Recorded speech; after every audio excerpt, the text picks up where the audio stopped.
So this is the continued portion of epithelial tissue that we are discussing in the chapter structure organization. And yesterday we started to discuss about glandular epithelium, and under glandular epithelium I told you there will be like 3 or 4 typification, and all this typification will be done on different bases. Okay, so today we are doing the second typification. The first one we did it yesterday. So in the second one, what we are talking is that how come a gland is going to give its secretion to the target organ. Okay, there, suppose for example, yesterday we talked, you will connect with this, yesterday we talked about stomach, is not it? Suppose this is the stomach, and I told you that in the stomach there is present a multicellular gland, which I have shown you something like this, is not it? It's not this big, but something like this will be the multicellular gland of our stomach. Okay, these are the clusters of cell, secretory part, duct part, target organ. Okay, so what is exocrine gland? Exocrine gland are those glands, okay, which give out their secretions either by duct. This is very important. Most of the exocrine gland are known to give out their secretion via duct or directly poured over the substrate. If there is a unicellular gland present, okay, so that means exocrine gland can be unicellular gland as well as multicellular gland. This cell, which is a unicellular gland, what it will do, whenever the food will reach over here, what this unicellular gland will do, it will give its secretion directly over the food. This food is considered here as what? Substrate, because this food is the one which has to be broken down inside the stomach. Hence this food is considered to be the substrate. Okay, so directly poured over the substrate by unicellular gland, or the glands which drain out their secretion by duct, that is multicellular gland. Okay, so this is our what? This is our gastric gland, and this can be our what? Any unicellular gland, mucus secreting cell. So this gastric gland will give their secretions over here, and then via duct it will transfer it to the target organ. Okay, so these are your examples of exocrine gland. So always remember, exocrine gland is associated with duct. The secretion of exocrine gland generally goes out along with the duct. If you are asked that mucus secreting cells, okay, that is goblet cells, they do not have duct, but what are they? Are they exocrine gland or they are any other type? They are exocrine gland, because exocrine gland also satisfies this particular definition where it has been said that directly pouring occurs over the substrate, and that will be done by the unicellular gland. Okay, so this is your discussion regarding exocrine gland. Gastric gland is also another gland which you can add it over here in the example I have given you in the diagram. Okay, so on the basis of mode of pouring on their secretion, I hope you understood the basis. Like this is a gland, this is a gland. How they are making their secretions to reach the target organ, that is the basis. Okay, mode of pouring of their secretion. Then how these glands, it can be multicellular, it can be unicellular, but how come these glands are making their secretions to reach their target organ? Multicellular gland is doing it via duct, unicellular gland is directly pouring it. Okay, so I hope you understood what is exocrine gland. Okay, moving on to the next one. Under this typification, under this basis, we are going to get 3 types. We have discussed the first one, more 2 are about to come. So this is your second type. Okay, this is your second type on the basis of mode of pouring of their secretion.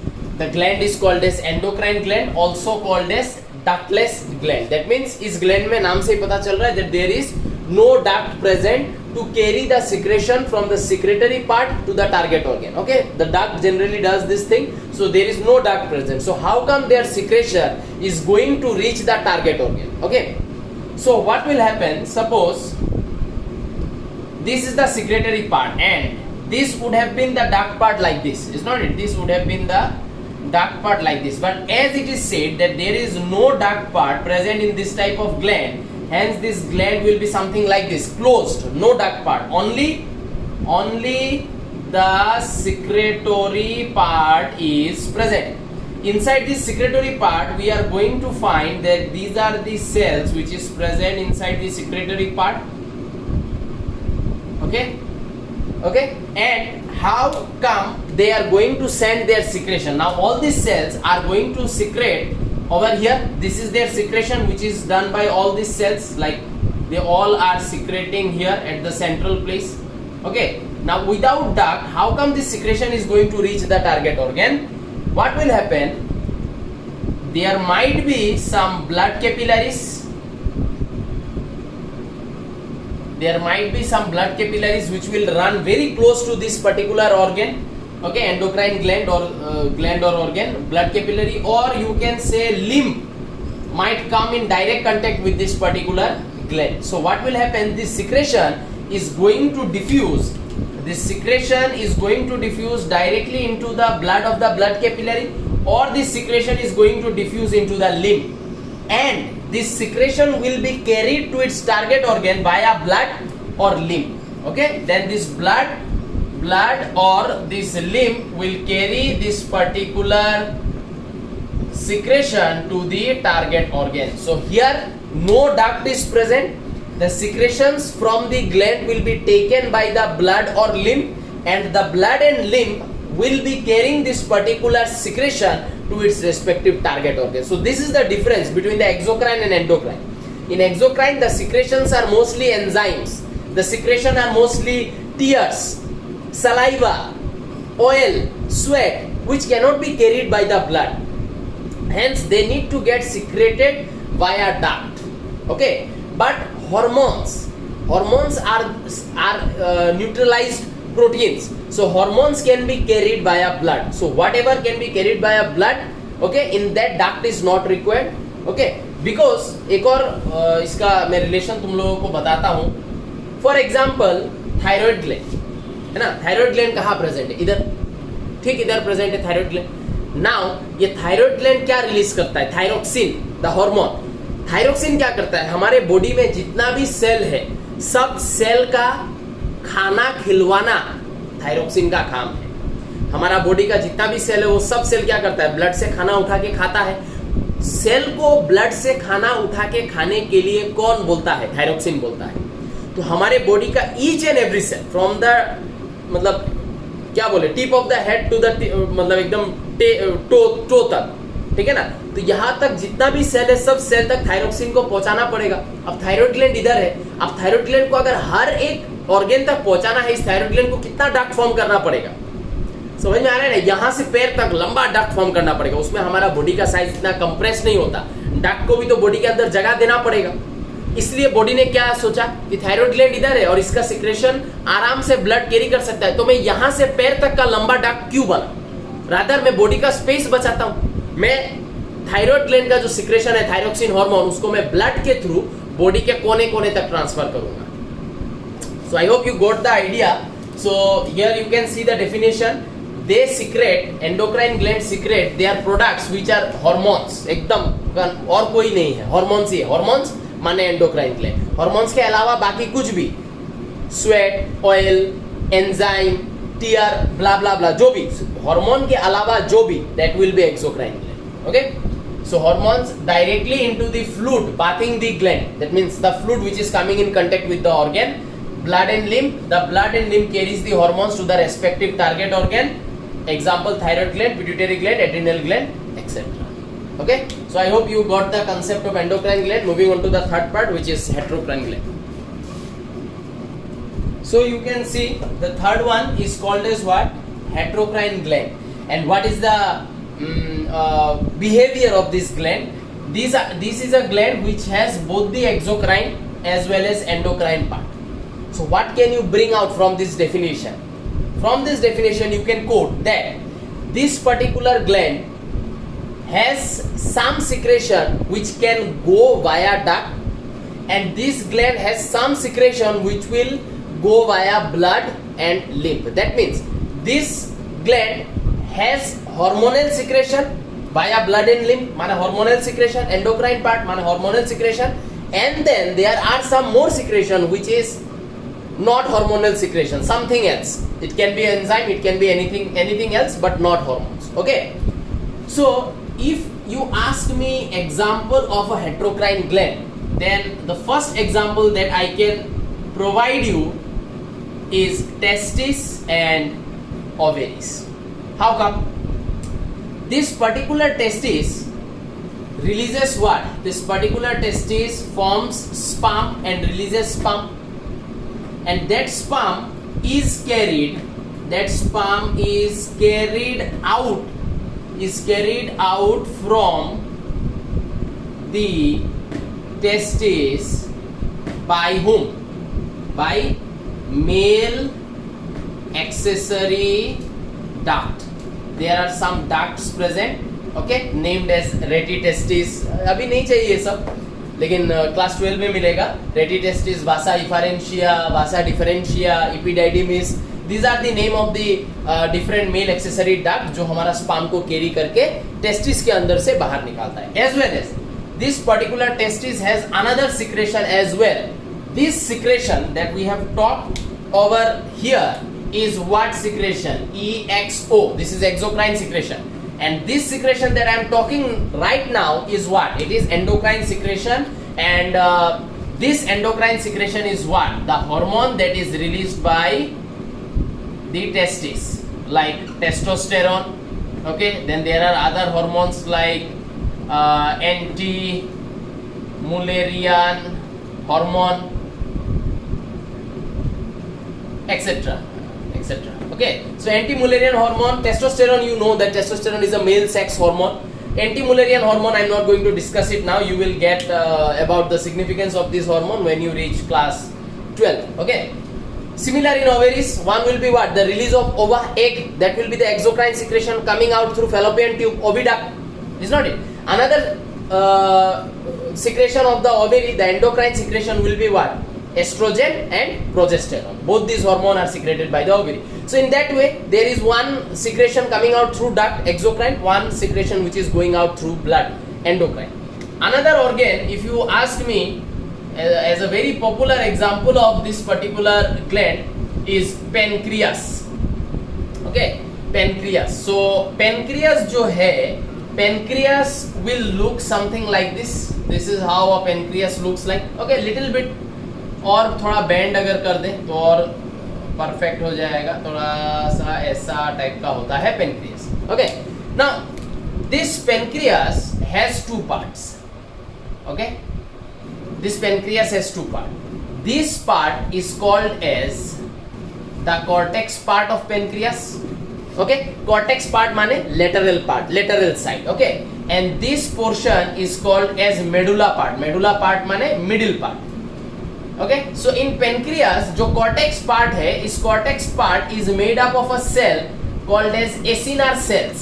Okay, so the cortex part is made up of a cell called acinar cells, and these acinar cells releases what? These acinar cells releases enzymes with which are sent. ठीक है, यहाँ पे मैं लिखता हूँ sent via.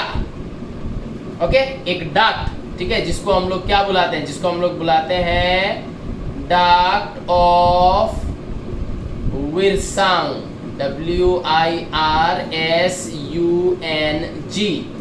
Okay, this is the name of the duct, duct of Wirsung. उसके through enzymes को कहाँ भेजा जाता है? टारगेट ऑर्गन में, that is small intestine. तो ये वाला हिस्सा का डिस्कशन, क्या डिस्कशन हुआ? This is the discussion of exocrine part.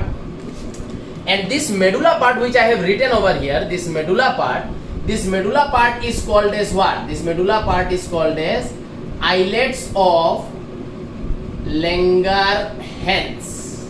Okay, islets of Langerhans is the name of the cells, or you can say the part. Medulla part is also called as islets of Langerhans. Medulla part of pancreas is also called as islets of Langerhans.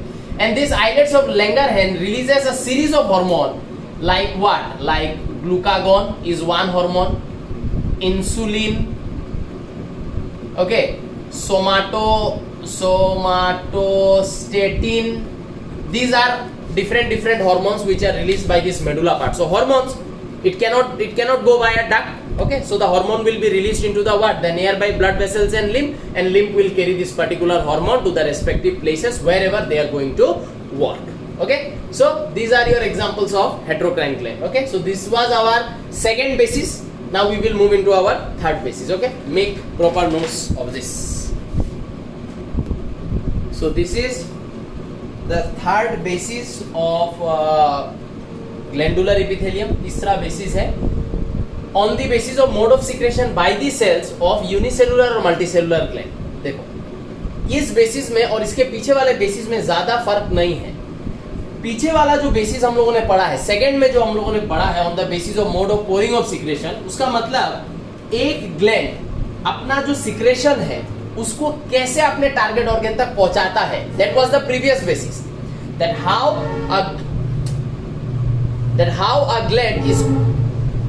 a gland is going to send its secretion to its target organ। ये था पिछले वाले का, ठीक है, कि gland चाहे वो यूनिसेलुलर और मल्टीसेलुलर हो, वो अपना सिक्रेशन कहीं पे तो छोड़ रहा है, वहां से टारगेट ऑर्गन तक कैसे पहुंचेगा, ठीक है। ये था पहला बेसिस। यहाँ पे हम लोग क्या पढ़ रहे हैं, ये जो अंदर सेल है, ये जो एक सेल है, ये सेल जो अपना सिक्रेशन अपने से बाहर निकाल रहा है, ये सेल अपना सिक्रेशन अपने से जो बाहर निकाल रहा है वो कैसे निकाल रहा है। यहाँ पे टारगेट ऑर्गन का बात नहीं चल रहा है, यहाँ पे बात चल रहा है कि एक individual cell, that cell can be a unicellular gland, that individual cell can be a cell of the cluster of cells of multicellular gland, but how these cells are giving out their secretion from their within to the outside, ठीक है। Multicellular gland क्या करेगा, ये सारा cell अपना secretion यहाँ जमा करेगा, तो कैसे ये मल्टीसेलुलर ग्लैंड का ये सेल अपने अंदर से अपना सिक्रेशन को यहाँ तक छोड़ता है, हम लोग ये पढ़ रहे हैं।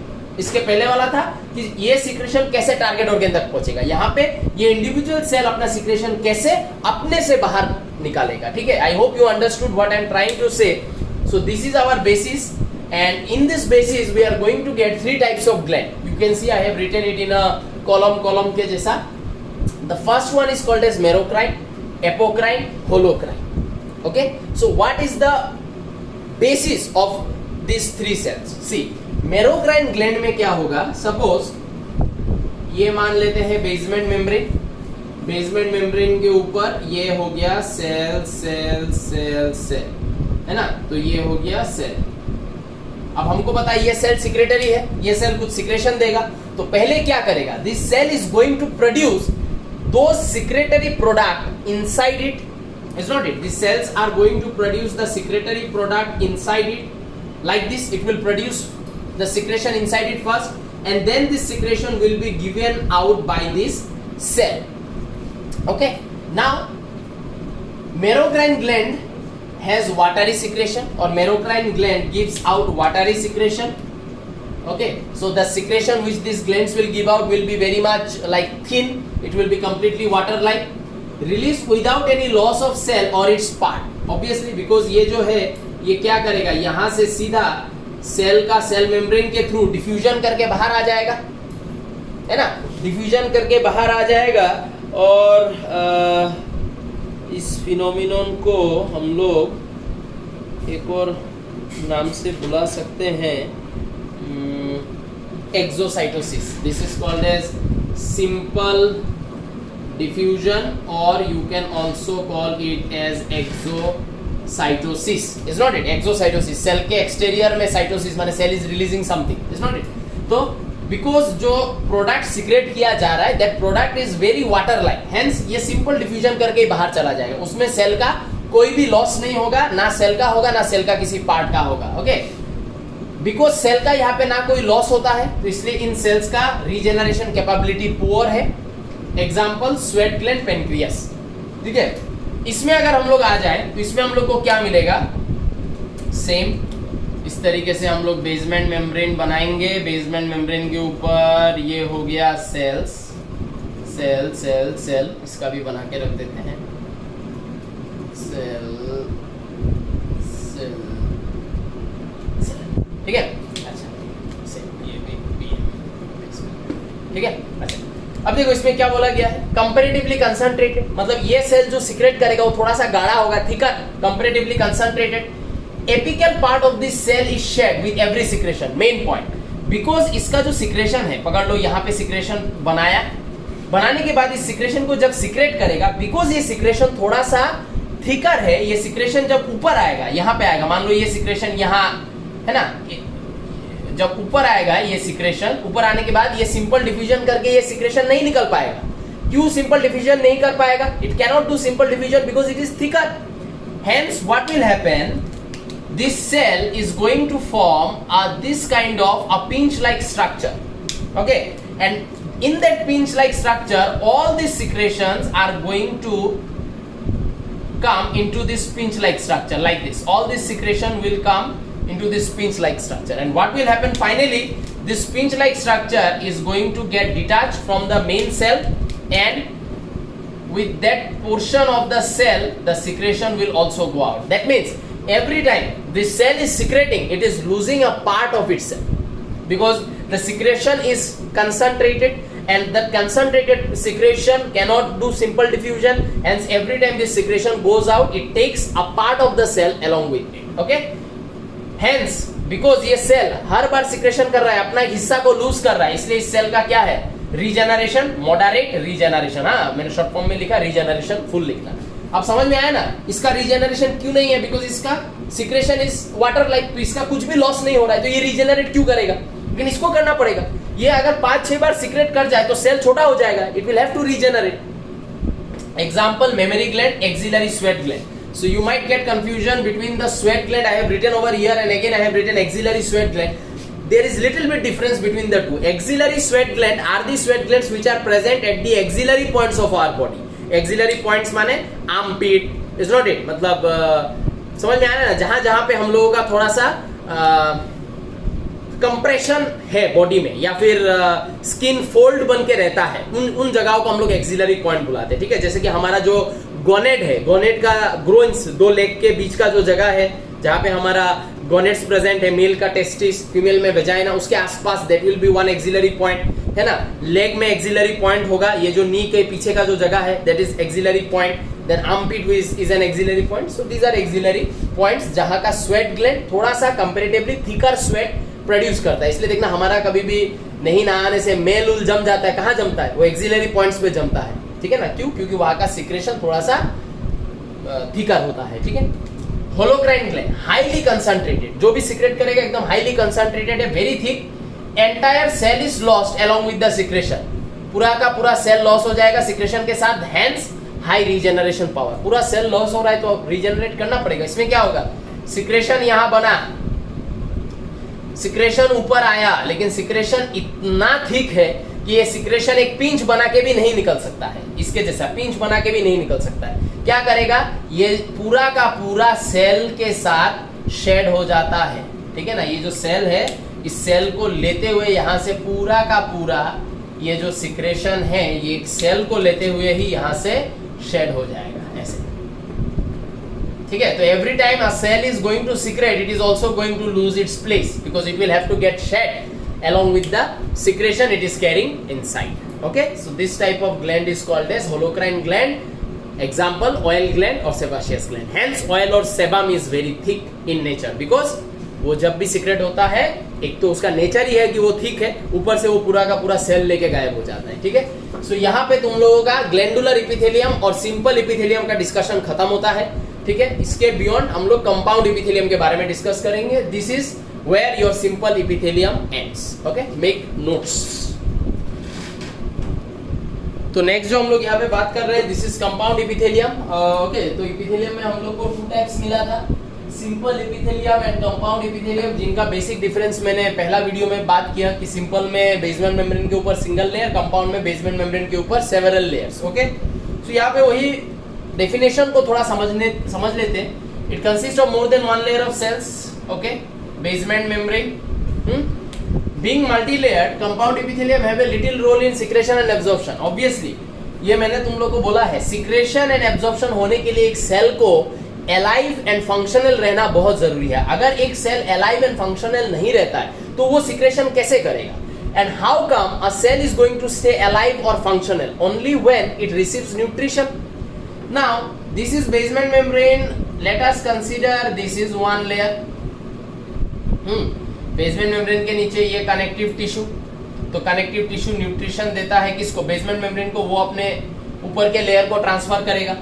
इस लेयर के ऊपर ये बोले एक और लेयर, ये एक ऐसे करके several layers are there, multi layer several layers are there. What will happen, connective tissue will provide nutrition to this will provide nutrition to this cells. ये सेल्स फंक्शनल, ये सेल अपना न्यूट्रिशनल रिक्वायरमेंट कंप्लीट करके अपने ऊपर के layer को देगा, वो खाएगा, वो खत्म करके उसके ऊपर को देगा, तो कितना लेयर तक पहुंचेगा न्यूट्रिशन? हार्डली 3 4 5। उसके ऊपर का लेयर्स को तो न्यूट्रिशन नहीं मिलेगा, तो ऊपर का लेयर्स को जब न्यूट्रिशन नहीं मिलेगा, so this layers are going to die, है ना? तो ये लेयर जब this layers when they will be like dying or something like that, तो मैंने बोला था कि इन लेयर्स में आके केराटिन किसी किसी में डिपॉजिट हो जाता है, ठीक है ना? केराटिन डिपॉजिट हो जाता है, या पकड़ लो दिस ऊपर का layer will become non functional. तो अगर ऊपर का लेयर नॉन फंक्शनल हो जाता है, इसमें केराटिन डिपॉजिट होगा नहीं होगा बात का बात है, पॉइंट ये है न्यूट्रिशन इन तक पहुंचेगा नहीं, तो ये लोग काम नहीं कर पाएगा, they will become non functional, they will become inactive. So when this ऊपर का layer becomes non-functional and inactive, these cells be able to give any kind of secretion? No, they cannot do, because they are not getting nutrition. How they will produce the secretion without getting nutrients?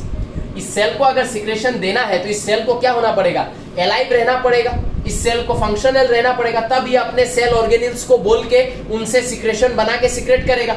इन तक nutrition पहुंच ही नहीं रहा है, तो इन सब का क्या हो रहा है? सेल ऑर्गेनिल्स वगैरह काम करना बंद कर दिया है। खाना नहीं दोगे तो काम कहां से करेंगे? तो अभी ये जो ऊपर का लेयर से इनका जो सेल है वो ना सिक्रेट कर पाएगा ना एब्जॉर्ब कर पाएगा। Being multi-layered compound epithelium have a little role in secretion and absorption, ठीक है? They provide protection to the underlying tissues, जो नीचे का टिश्यूज है उनको ये प्रोटेक्ट कर सकता है कंपाउंड एपिथेलियम, बट कोई सिक्रेशन नहीं दे सकता। अभी बोले तुम लोग बोल रहे हो सर नीचे का सेल तो फंक्शनल है, क्या ये सिक्रेट नहीं कर सकता?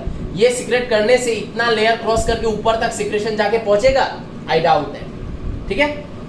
सो ये जो ऊपर का लेयर्स नॉन फंक्शनल इनएक्टिव हो जाता है, तो ये लोग सिक्रेशन एब्जॉर्प्शन नहीं कर पाएगा, लेकिन mechanical, chemical, thermal and osmotic stress से नीचे के टिश्यूज को जरूर बचा पाएगा। मैकेनिकल माने कोई इंजुरी, है ना? अभी पकड़ लो कोई शार्प चीज हमारा यहाँ से पास हो गया तो कि पहले स्किन कटेगा, स्किन प्रोटेक्ट करेगा अंदर का टिश्यूज को।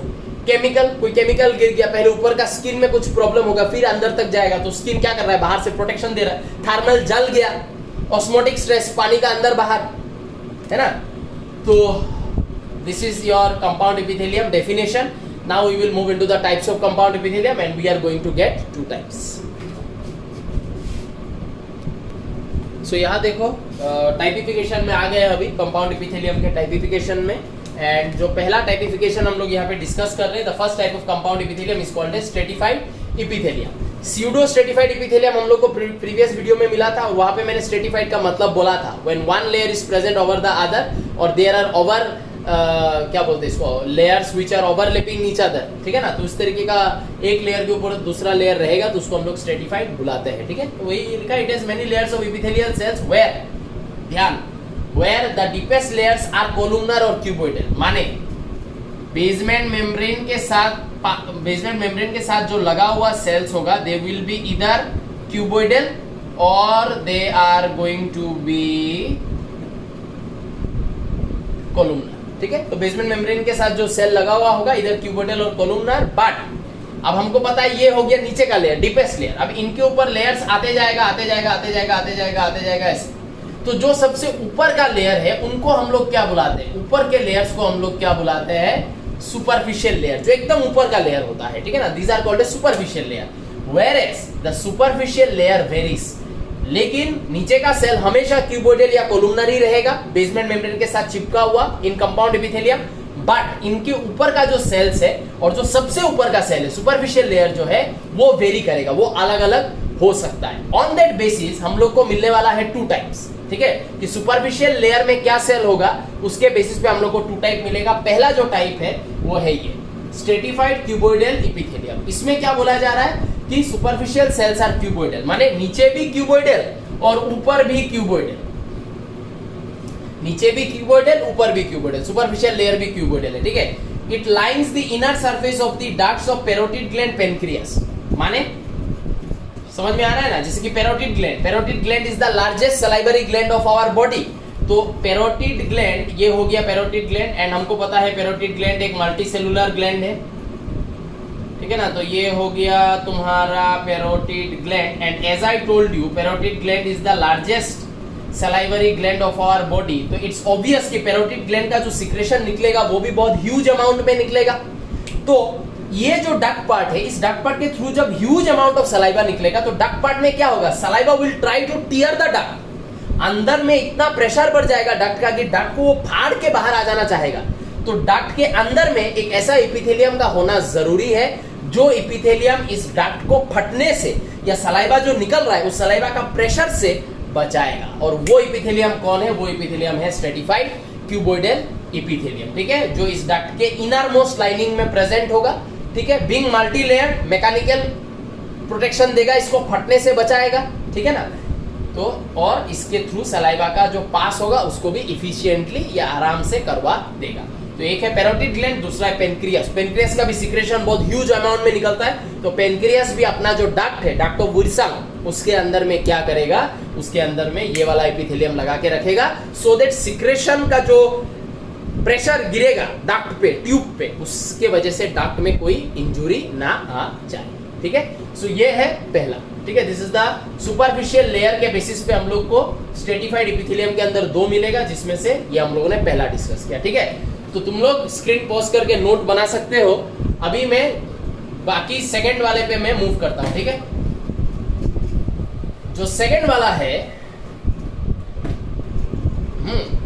वाला है उसको हम लोग क्या बुलाते हैं, उसको हम लोग बुलाते हैं स्ट्रेटिफाइड स्क्वामोस एपिथेलियम। ये ST stands for stratified squamous epithelium will be our number B। तो इसका मतलब क्या है, नीचे का जो लेयर है दैट इज क्यूबोइडल और कोलुमनर, लेकिन ऊपर का जो सुपरफिशियल लेयर है, अब इसमें सुपरफिशियल लेयर में कैसा सेल आ जाएगा, स्क्वामोस सेल आ जाएगा। समझ में आया, that is stratified squamous epithelium. Now in stratified squamous epithelium what you will get, in stratified squamous epithelium it is again divided into two type, ठीक है। एक है स्ट्रेटिफाइड, ध्यान से, stratified non keratinised, stratified non keratinised squamous epithelium, और एक हो जाएगा स्ट्रेटिफाइड केराटिनाइज्ड स्क्वामोस एपिथेलियम। बोलो, ये जो दोनों नाम लिखा है मैंने, उससे क्या समझ में आ रहा है कि ये जो ऊपर का स्क्वामोस सेल है, एक ऐसा है जिसमें केराटिन डिपॉजिट नहीं हुआ है और एक ऐसा है जिसमें केराटिन का डिपोजिशन हुआ है, ठीक है ना। तो अब अगर हम लोग ये समझने जाए कि केराटिन का डिपोजिशन से क्या होने वाला है, तो हम लोग को ऐसे समझ में आएगा। देखो, ये ऊपर का लेयर जो है, ठीक है ना, ऊपर का लेयर जो है वो स्क्वामोस सेल है, नीचे का लेयर क्यूबोइडल कोलुमनर है। अब अगर मैं इस चीज को ऐसे करके मैं ड्रॉ करूं,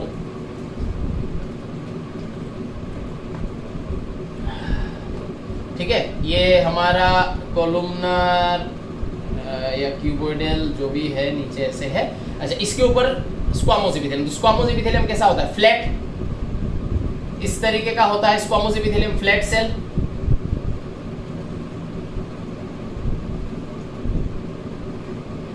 बन रहा है स्क्वामोस, ऑब्वियसली बन रहा है ना। इस तरीके का लेयर्स है, ठीक है, इस तरीके का लेयर्स है। तो हमारा बॉडी ना बहुत स्मार्ट है, ठीक है। हमारा बॉडी ने क्या किया है, हमारा जो एलिमेंट्री कैनल के अंदर का जगह है, उस एलिमेंट्री कैनल के अंदर के जगह में क्या सोचा, हम लोग जब खाना खाएंगे, हमारा खाना एलिमेंट्री कैनल के अंदर के थ्रू पास होगा। अब हमारा खाना जब एलिमेंट्री कैनल के थ्रू पास होगा, उस खाने में कोई हार्ड पार्टिकल ऐसा हो सकता है जो हमारे एलिमेंट्री कैनल को अंदर से टियर करने का चांसेस है। तो क्या करें हम लोग, जो हमारा एलिमेंट्री कैनल है, ये जो हमारा एलिमेंट्री कैनल मान लेते हैं ओसोफेगास है, ठीक है, या स्मॉल इंटेस्टाइन है, मान लेते हैं ये स्मॉल इंटेस्टाइन का है। तो स्मॉल इंटेस्टाइन के थ्रू जब फूड पास करेगा, उस फूड का चांस है कि ये जो वाल का अंदर का जगह है उसको डैमेज कर दे।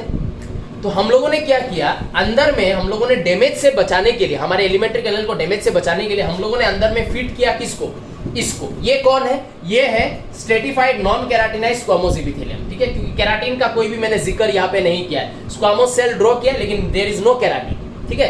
तो स्क्वामोस सेल मल्टी लेयर होने के वजह से ये स्क्वामोस सेल क्या करेगा, मैकेनिकल प्रोटेक्शन देगा। फूड अगर टच भी करेगा तो ऊपर से कुछ कुछ सेल को हार्म करके चला जाएगा, लेकिन all the cells will not get disturb. तो हम लोग जब फूड को खाएंगे, या पकड़ लो हम लोग फूड खा रहे हैं, ठीक है, या फिर हम लोग पकड़ लो वाटर खा रहे हैं, तो वाटर जो खा रहे हैं, ये वाटर क्या होगा, जैसे कि ये वाटर ऐसे है ना, अब ये वाटर क्या होगा, ये स्क्वामोस सेल के बीच बीच का जो जगह है, वो जगह के थ्रू ऐसे आएगा, आके क्या हो जाएगा, इन सेल्स को टच कर जाएगा, ये सेल क्या करेगा, एब्जॉर्ब करेगा, एब्जॉर्ब करके कहाँ रिलीज कर देगा, ब्लड में रिलीज कर देगा. That is how our water gets absorbed in our body, that whenever we drink water, is not it. तो हमारा जो वाटर पीने के बाद वो वाटर क्या होगा, इस तरीके का स्क्वामोस सेल का बीच बीच का जो गैप है, हमको पता है स्क्वामोस सेल्स के बीच में पोर्स है, उन पोर्स के थ्रू ये वाटर ऐसे ट्रैवल करके नीचे के सेल के कांटेक्ट में आता है और आके वो ब्लड में चला जाता है. तो इससे क्या हुआ, हमारा वाटर एब्जॉर्प्शन भी हुआ, एज वेल एज हमारा जो ये एलिमेंट्री कैनल का अंदर का पोर्शन है वो प्रोटेक्टेड भी रहा, ठीक है ना. But what about this one, stratified keratinised squamous epithelium, this is present in our skin. अगर मैं अभी यहाँ पे एग्जांपल लिखूं, मैं डेफिनेशन अच्छे से लिखना चाहता हूँ, अभी बस मैं समझा रहा हूँ. इसका अगर मैं एग्जांपल लिखूं तो इसमें मैं क्या लिखूंगा, lining of oesophagus, lining of buccal cavity, lining of pharynx, ये सब मैं इसमें लिख सकता हूँ. स्ट्रेटिफाइड केराटिनाइज्ड स्क्वामोस एपिथेलियम, इसमें मैं एग्जांपल लिखूंगा क्या, इसमें मैं एग्जांपल लिखूंगा स्किन, ये वाला है ना, क्योंकि इसमें क्या होगा, हमारा जो स्किन है, skin is made up of stratified keratinised squamous epithelium. उसमें नीचे क्यूबोइडल कोलुमनर है, लेकिन ऊपर में जो स्क्वामोस सेल्स दिखाई दे रहा है, उन स्क्वामोस सेल के बीच बीच में आके घुस गया है कौन, आके घुस गया है केराटिन, केराटिन, केराटिन, ऐसे करके आके केराटिन घुस गया है, ठीक है. और ये केराटिन अंदर घुसने के वजह से क्या हो गया, ये जो पोर्स है, इन पोर्स को केराटिन ने ब्लॉक कर दिया है. अब क्या होगा, नीचे मतलब नीचे का जो सेल है, उनसे पानी ना बाहर जा पाएगा, ना बाहर से पानी अंदर आ पाएगा अगर केराटिन डिपॉजिट हुआ. सो दिस इज द फिनोमिनन. देखो, अगर आज हम लोग का एलिमेंट्री कैनल के अंदर का जो कंपाउंड एपिथेलियम है वो केराटिनाइज होता, तो हम लोग पानी पीने से वो एब्जॉर्ब कैसे होता, वो तो नहीं हो पाता, केराटिन रोक देता. इसलिए हम लोग अंदर में हम लोगों ने stratified non keratinised squamous epithelium लगा के रखा है, सो दैट प्रोटेक्शन भी मिले एंड वाटर का आवन जावन भी हो, वाटर अंदर आए और निकले तो नहीं, लेकिन वाटर पीने से वो अंदर तो आ सके, निकल भी सकता है कुछ कंडीशन में, इस बाद में बात करेंगे, ठीक है ना. लेकिन ये जो स्किन है, इस स्किन के थ्रू अगर पानी निकलता है, it should come out through the sweat gland, sweat duct. लेकिन ऐसे ही पानी निकल के नहीं आ सकता है. अगर हमारे स्किन में पानी निकल के आता है बॉडी के अंदर से, that has to come through sweat gland और स्वेट डक्ट, ठीक है ना. बट ऐसे ही नहीं निकल के आ सकता, या ऐसे ही घुस नहीं सकता. नहीं तो क्या होता, नहाने जाते सारा पानी घुस जाता. अगर नॉन केराटिनाइज्ड स्क्वामोस एपिथेलियम होता है ये स्किन, तो नहाने जाते सारा पानी घुस जाता, इतना बड़े हम लोग फूल जाते, फिर धीरे धीरे पानी निकलता तो साइज छोटा होता है. ऐसे तो नहीं होता है, पानी में रहने से पानी घुस तो नहीं सकता है. कैसे नहीं घुस सकता है, क्यों नहीं घुस पा रहा है, क्योंकि केराटिन जो है वो पानी का एंट्री को ब्लॉक करेगा. Keratin is impervious to water. So this is the difference between keratinized and non keratinised squamous epithelium. Okay, तो अभी मैं साइड में एग्जांपल लिख देता हूं. आई होप ये डिस्कशन जो मैंने किया है ये समझ में आया है तुम लोगों का. तो यहां देख सकते हो मैंने डेफिनेशन लिख दिया है स्ट्रेटिफाइड नॉन केराटिनाइज्ड एपिथेलियम का with example. It covers the moist surfaces such as buccal cavity, pharynx, oesophagus, ठीक है. एंड एक और बात तुम लोग को यहाँ पे याद रखना पड़ेगा, ठीक है, ये ऊपर का मैं सब मिटा देता हूँ. एक और बात यहाँ पे याद रखना पड़ेगा कि ये जो स्ट्रेटिफाइड नॉन केराटिनाइज्ड एपिथेलियम है, इसमें बेसमेंट मेम्ब्रेन के ऊपर ज्यादा लेयर्स नहीं है, इसलिए केराटिन डिपॉजिट नहीं होता है, ठीक है ना. बेसमेंट मेम्ब्रेन के ऊपर यहाँ पे एक लेयर होगा क्यूबोइडल का, उसके ऊपर स्क्वामोस, स्क्वामोस, स्क्वामोस, स्क्वामोस, स्क्वामोस, ठीक है. ज्यादा से ज्यादा लेयर्स नहीं रहता है, ठीक है ना. The point is that it won't be like 50 layers, ऐसा नहीं होगा. पकड़ लो 10 लेयर से 15 लेयर से लाइक दैट. तो उसमें ऊपर का जो लेयर है उसमें केराटिन डिपॉजिट नहीं होता है ना. न्यूट्रिशन ये इसको देता है, ये ऊपर भेजता है, मोटा मोटी सबका काम चल जाता है. क्यों चल जाता है, क्योंकि स्क्वामोस सेल है, फ्लैट सेल है, ज्यादा रिक्वायरमेंट नहीं होगा न्यूट्रिशन का, इसलिए काम चल जाता है. अगर इसके ऊपर क्यूबोइडल का 10-15 लेयर होता तो काम नहीं चलता, तो ऊपर का लेयर्स मर जाता, because cuboidal cell needs more nutrition. बड़ा सेल है, ज्यादा काम कर सकता है. स्क्वामोस सेल फ्लैट सेल है, अंदर जगह ही नहीं है, तो कम न्यूट्रिशन से भी काम चला जाता है. इसलिए यहाँ पे अगर क्यूबोइडल लेयर के ऊपर अगर 10-15 लेयर भी आ जाए तो स्क्वामोस सेल काम चला लेगा, कम न्यूट्रिशन मिलने से भी वो काम चला लेगा, जिंदा रहेगा. इसलिए केराटिन का डिपोजिशन नहीं होता है इन केस ऑफ दिस. लेकिन in case of this one हम लोग क्या देखेंगे, बेसमेंट मेम्ब्रेन, उसके ऊपर का लेयर मान लेते हैं क्यूबोइडल, उसके ऊपर 50 लेयर है, 50 लेयर। अब 50 लेयर का न्यूट्रिशन ऐसा तो नहीं होगा। 50 लेयर में जो सबसे ऊपर का मान लेते हैं 10 to 20 लेयर्स जो होगा, 10 to 20 लेयर्स, इस क्यूब मॉडल के ऊपर 50 लेयर है, तो ऊपर से जो 10 to 20 लेयर्स है वो लोग मर जाएगा। तो वो लोग मरने के वजह से इन 10 to 20 लेयर्स में आके डिपॉजिट होगा कौन? केराटिन, ठीक है ना, और ऊपर का लेयर केराटिनाइज्ड बन जाएगा, ठीक है।